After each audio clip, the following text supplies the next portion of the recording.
Will Mac lives on as Michael Misa might be your new 2C.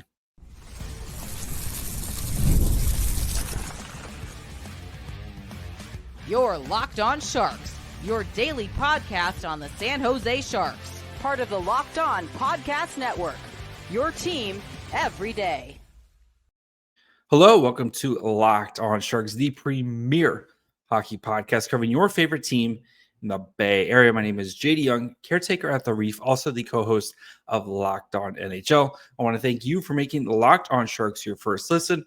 Proudly part of the Locked On Network. We cover your team every day. And if you want to be an everydayer, all you have to do, just follow along wherever you get podcasts. And of course, you can watch on YouTube as well.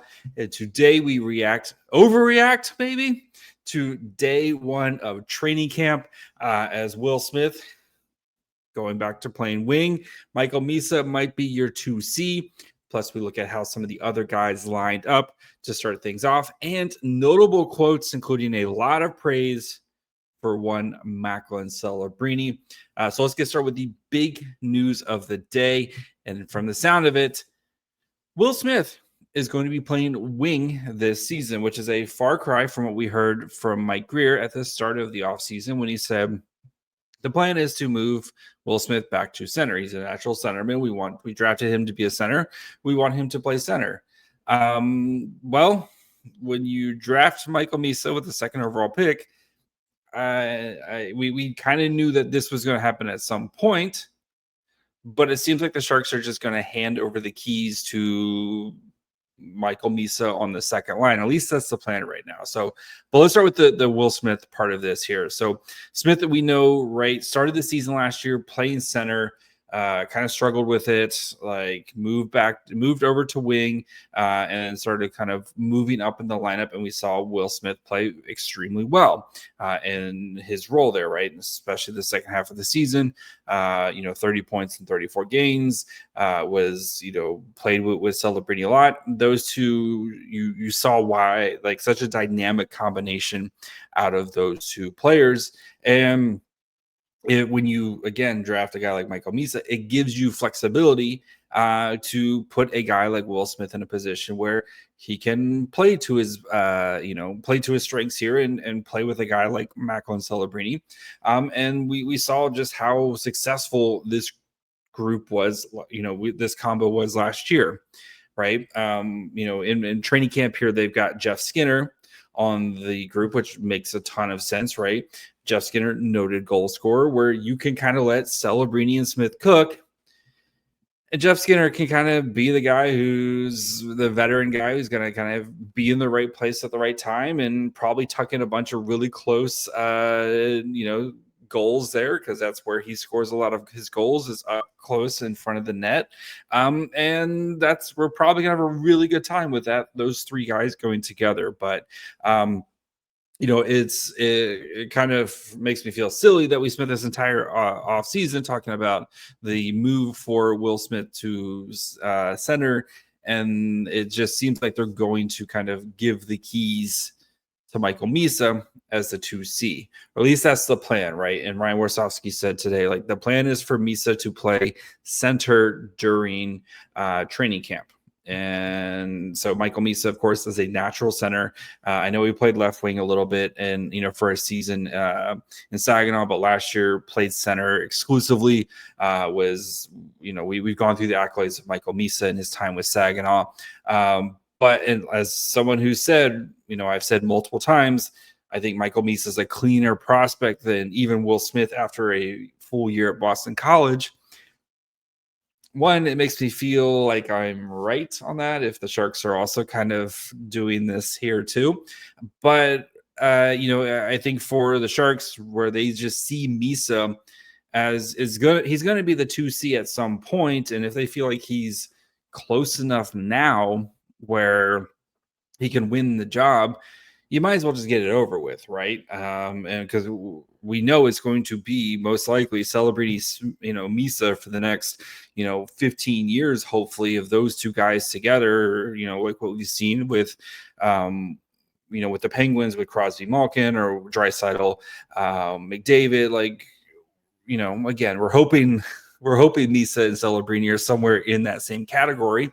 But that's kind of the plan here, right? For San Jose. And if you're gonna do it, you might as well just do it. And the good thing is the way the Sharks are kind of constructed in a way, that flexibility where if Misa struggles out of the gate, you have some options, right? You have Will Smith, who has played center, and you can throw him in that position and then maybe move Misa to his wing until he gets comfortable with the position and gets comfortable with the NHL. And then you can always put Misa back at a center when he feels like you're ready. You also have veteran Alex Wenberg, who can easily slide up and kind of take that spot if you want to move Misa to the wing. Like, you have some flexibility and some options if Misa doesn't work out. But I think it's kind of refreshing where the Sharks are just like, these kids, like, this is it. Like, these guys are going to be the guys who are kind of driving the bus for us this year, and or at least in the future. And you know what? Like, you might as well just get things started here, because it's not a matter of if, it's a matter of when with all these guys, right? It's a matter of when Michael Misa becomes the 2C, right? It's a matter of when for Smith, right, to just put him with Celebrini, because that combination worked so well last year. And if things don't work out, you have options, right? You have options to kind of move guys around and try to kind of fill the void. So Misa was playing with Eklund and Chernyshov today. I still think, like, Toffoli, who was playing on a different line, I think will probably eventually slide into that spot there. Right, if you have Eklund, Misa, Toffoli on a line, is kind of how I would assume things there, because it kind of gives you one Eklund, who is very responsible defensively, kind of gives you a little bit of gives Misa a little bit of protection there when it comes to the defense as he gets used to it. And I think Misa is going to be a strong defensive forward eventually, but he's going to make mistakes as an 18-year-old. And then having Toffoli, the same thing, right? Where you can have Misa and Eklund do really cool creative things. And I think those two guys will be able to mesh very quickly. And then Toffoli, who can just kind of hang out and do the veteran thing of finding that quiet ice and scoring getting to the front of the net, and just let the two young kids kind of run around and get him the puck. You can see the plan for both these top lines, assuming these are going to be your top lines going into the season opener. But I assume we'll see these guys together, get some run here in the preseason.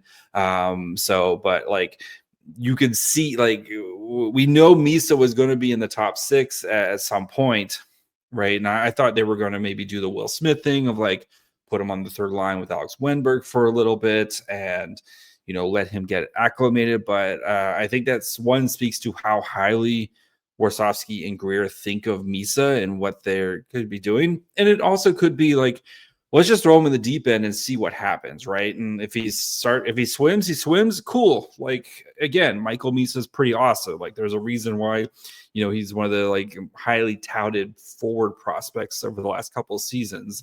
And yes, he doesn't have the luster of like even a Celebrini or Bedard, but like, Misa's right up there with the Fantillis and the Carlsons and like all these other top end forward prospects who've been drafted over the last couple of seasons. Like, Misa's no slouch either, and like I've said before, Misa would be a 1C on most teams. It's just we're #blessed to have Macklin Celebrini, and that unfortunately pushes Misa down. But again, that speaks to the Sharks prospect pool and just how sick it is. So, but and if he struggles, again, you can pull him out, dry him off, give him some floaties, go play with Alex Wenberg for a little bit, and when you're ready to go, we'll try it again.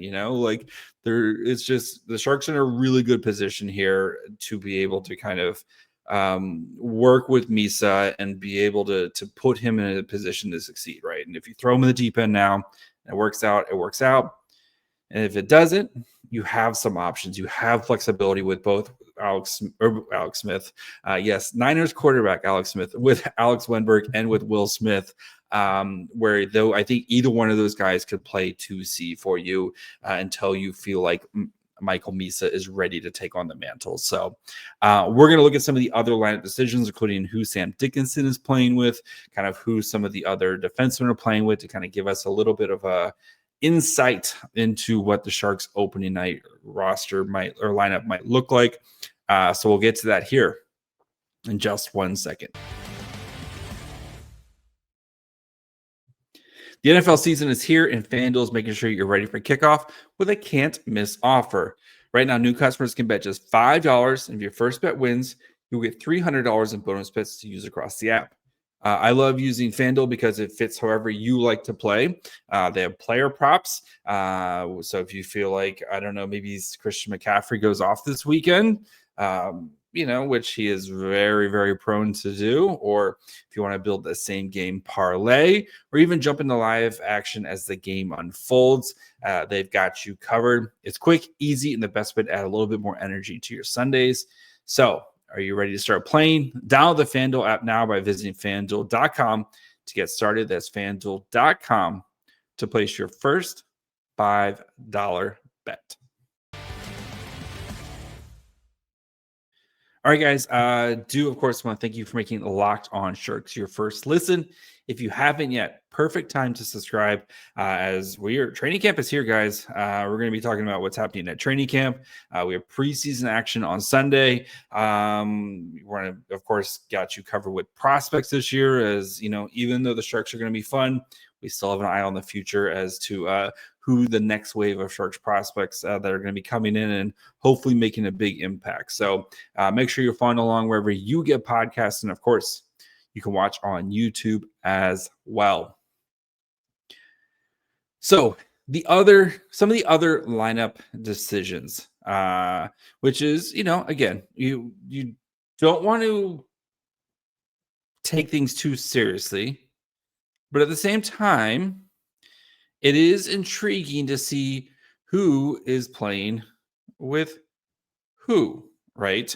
Especially for, Ryan Warsawski and Mike Grier have had kind of all summer to think about it and who they want to see and who they kind of imagine playing with. So, like I said, we had Skinner-Celebrini-Smith.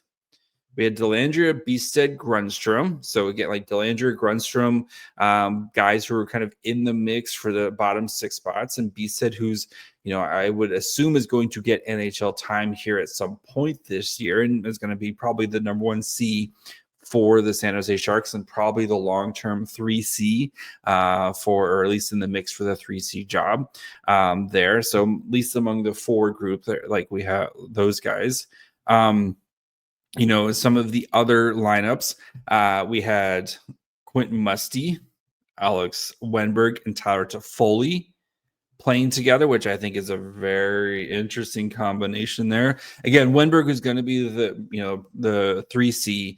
Toffoli, I think Toffoli and Eklund have a lot of chemistry together, and I think they'll work. Like, you don't have to worry about that potential chemistry there. But giving Musty an opportunity to play with Wenberg and Toffoli, I really like that there, right? Especially with Wenberg, who can be kind of a little bit more defensively responsible.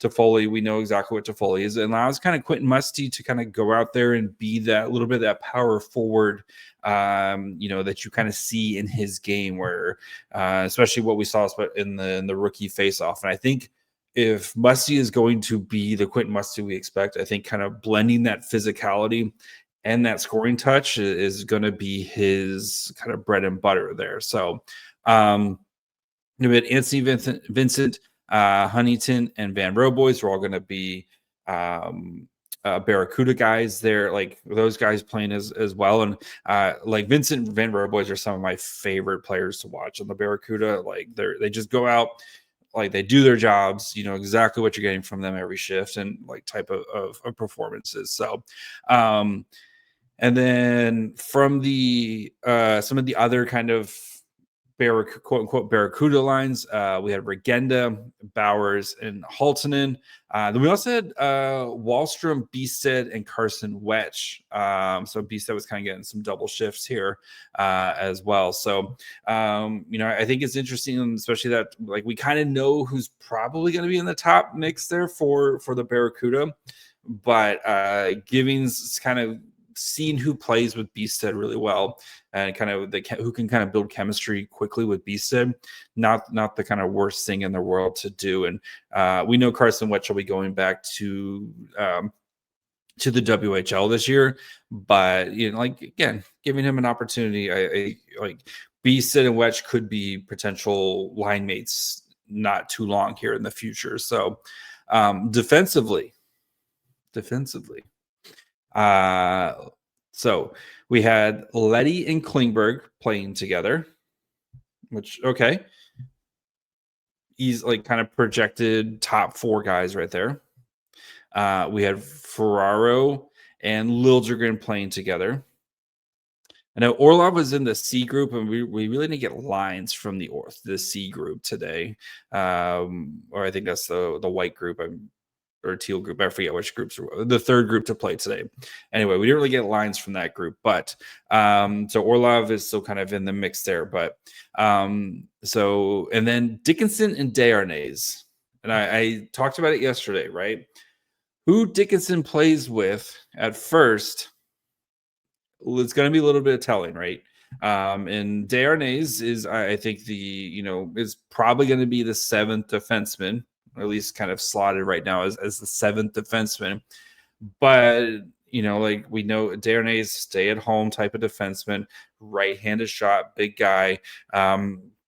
You kind of know exactly what you're he's going to be pretty steady. You know exactly what you're getting. So I think for the Dickinson approach here, they're kind of easing him into it a little bit. Unlike Misa, where it does feel like they're kind of throwing him into it and seeing if he can sink or swim. With the defenseman, you have to be a little bit more careful with it. And so I think right now, playing with Desharnais and seeing if he can kind of stick here and how he does. And then maybe Orlov becomes his partner at some point, and or maybe it's Leddy or whomever, right? Or maybe it is one of Ferraro and Liljegren type of scenarios. But I think good spot. At least it's not one of the I'm not Desharnais. I feel like is going to be on the roster. I have explored the thought of maybe you send him down to the AHL type of thing to give yourself some flexibility, et cetera, et cetera. But most likely going to be on the roster here. And it's not like one of the bubble guys like Cagnoni or Thompson or somebody like that, where one of the younger guys, right? They're putting Dickinson with a veteran here because that's what you're going to be doing as well. So, Orlov was playing with Mukhama Dillon. My bad. That's who was playing on with the team white. So, all right. So defensively, some of the guys there as well. With the younger players, so we had Hache and Thompson. Thompson, again, a bubble guy. Hache, who's an AHL player, defenseman as well. We had Furlong and Havlin, which I really like that pair for the Barracuda as well. Furlong, who's kind of that shutdown defensive guy, and Havlin, who we saw especially in the rookie tournament, has got a little bit of offensive pop, but most likely a two-way kind of defenseman. And then we had Gormley and Beck, who are going to be guys kind of fighting for positions on the Barracuda. Might spend some time with Wichita going forward. So I think everything kind of really makes sense there for the Sharks, and kind of who's playing with who, right? And giving some young guys opportunities like Musty and guys like Chernyshov and a guy like Dickinson, giving some of these guys to kind of show what they can do. Knowing full well, with the exception of Dickinson, that these two guys, will be in the AHL, but want to give them some run with NHL guys, kind of give them a taste of it here a little bit. So we had plenty of quotes, including a lot of positive talk about Macklin Celebrini, captain-ish type of talk about Macklin Celebrini. So we're going to dig into some of the quotes coming out of training camp here in just 1 second. I've been meaning to tell you about my new favorite jeanswear brand, Doer. I've been living in their performance denim straight jeans. I'm actually wearing them right now. And honestly, they've completely changed the game for me. I love my Dewar jeans because one, they look great, right? I mean, you don't want to put on a pair of pants and they make you look terrible. And I think Dewar makes me look pretty good. So, but two, they're also extremely comfortable. They have 5 times the stretch of traditional denim. They feel stretchy without looking stretchy. The jeans also are made of Cool Max that regulates your body temperature and wicks moisture. So again, keeps you comfortable, especially if it's a little warm outside. Dewar combines classic jeanswear style with the kind of comfort and performance you get from athletic wear, the best of both worlds. And there's a reason why they call them the world's most comfortable pants. Don't take my word for it. Go try a pair on yourself. Dewar just opened a store in Hayes Valley, so you can feel the difference firsthand. Go check them out on 567 Hayes Street. Mention our promo code LOCKEDONSF in store. You'll get 15% off your first order. Or check them out online at shopdewar.com/LockedOnSF for 15% off. That's shopdewar.com/LockedOnSF. All right, guys, before we finish up, I do want to thank you for making Locked On Sharks your first listen today. For your second listen, check out the Locked On NHL podcast. There's no off-season, bringing you the daily league-wide stories that matter the most with local coverage you love from Locked On. Find Locked On NHL on YouTube, wherever you listen to podcasts. So let's start with some of the big quotes around Celebrini today. And Nick Leddy, who spoke to the media for the first time since being acquired by the San Jose Sharks via from the waivers, he had a very, very intriguing quote. This is from Will Espy. Leddy on Celebrini. I don't know if you saw, but he danced around me. There was a video of Celebrini just stealing Leddy's jock. Just had him, poor Nick Leddy. But he danced me. I fell. It goes back to his work ethic. He's one of the first guys out there, one of the last guys off, and there's a sign of a true leader. I've seen many captains do that throughout the years. Ding, ding, ding, bell, bell, bell, ding, ding, ding, ding. Interesting. Then, friend of the show, Max Miller. So he had a quote from Ryan Reaves. So Reaves said, the NHL doesn't give Macklin Celebrini enough respect. He's up there with some of the guys, if not better than some of those guys that people put ahead of him. He also mentioned, I think guys put maybe Bedard and some of the other guys much further ahead of him. I don't see it that way at all. So I know both new guys, right? Nick Leddy, Ryan Reaves, both just got here. Maybe they're trying to kind of fluff up, and be a good teammate, et cetera, et cetera. But like, both these guys have been around for a while, like Ryan Reaves has been around. He's been on a lot of teams, right? And he's played with a lot of different people. Same thing. Nick Leddy, over 1,000 games. He's been on a bunch of teams. Just interesting that they are talking up the leadership, right? And just kind of the respect around Macklin Celebrini's name already. Even Toffoli had a funny thing today about like if he would never do the grouse grind again because which was the run, like there's that mountain up there in Vancouver. Chang Peng had this. Asked if Celebrini took it easy on him. He said Macklin left it, which I think is absolutely hilarious. Macklin's like, you're holding me back, old man. I do think like that is a lot of praise. And the first player on the ice today was one Macklin Celebrini. Didn't speak to the media. Wasn't feeling well. They sent him home. So nothing to worry about there. It's that back to school flu right now. Like my kids got it last week, just knocked everybody out. Like it's that back to school time of year. Anyway, but a lot of praise heaped on to young Celebrini here very quickly by a lot of people who were not part of the organization last year. So again, we'll see. Was this them just trying to kind of, stick up for a new teammate and kind of, et cetera, or maybe a sign of things to come? We will see. Other interesting quotes. Mario Ferraro spoke to the media today, was asked about, of course, as he enters the last year of his contract. He said, of course, I want to win. Like, Ferraro's always going to say, like, I want to be here in San Jose. I want to win. I want to help turn this thing around. But there have been no contract extension talks. So, which we know with Ferraro, or with Mike Grier, right? He is going to keep all of his options open. And I think he probably has a number in mind.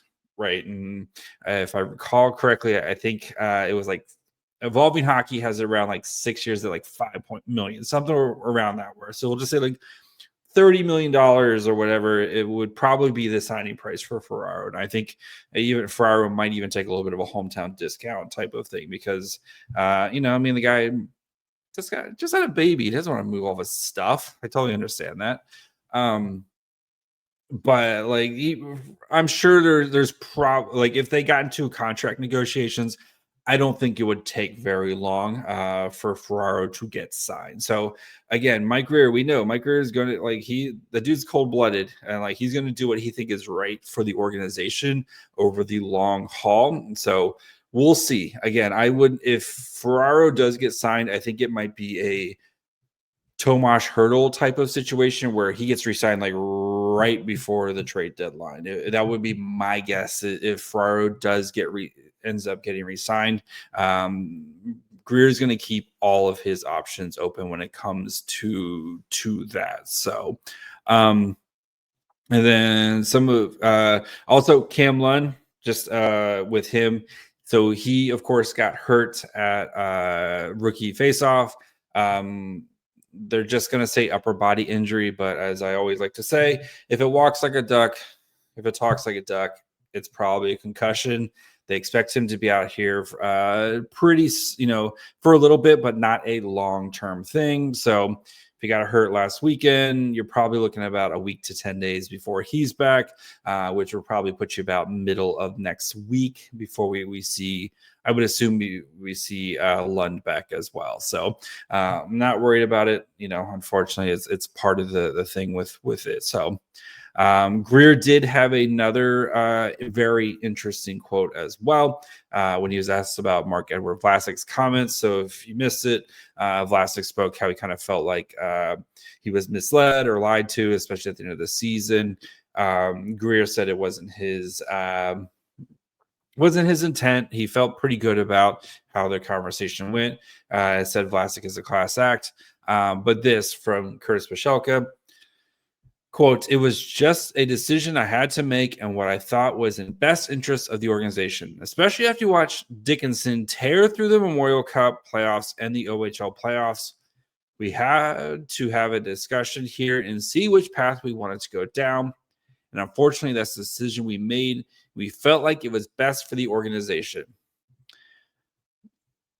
Dickinson's not going anywhere, guys. Which I don't know if it's ironic. I guess it's ironic. The last kind of defenseman to come in, like a big time defenseman the Sharks drafted, Vlasic, who came in, as a 19-year-old and just never left. Him getting replaced by Sam Dickinson, who's going to be a 19-year-old and might just never leave. I guess it's irony. But yeah.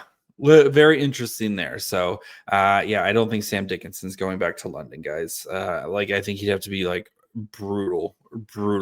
And even then, I think Grier would still think twice about it. So, but yeah, I think otherwise, it's good to see the boys back on the ice here. We've got some fun, exciting, couple days of practice here before on Sunday when we have our first preseason game against the Vegas Golden Knights. So I'm very intrigued. I assume Michael Misa is going to get run. assume Misa is going to get run here in the preseason, just like we saw last year with Celebrini and with Smith. Like those guys got a lot of run in the preseason. Even going back to Eklund a couple of years ago, like Eklund got a lot of run in the preseason.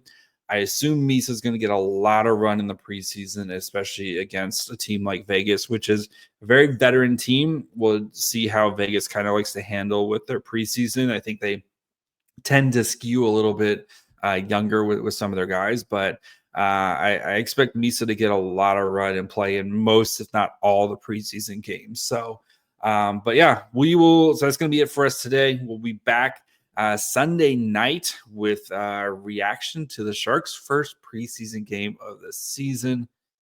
Hockey is back, kids. We are back. So make sure you're following along wherever you get podcasts. And of course, you can watch on YouTube as well. Follow the show on Twitter, Facebook, Instagram, and on TikTok, Cowabunga, Hans Moleman.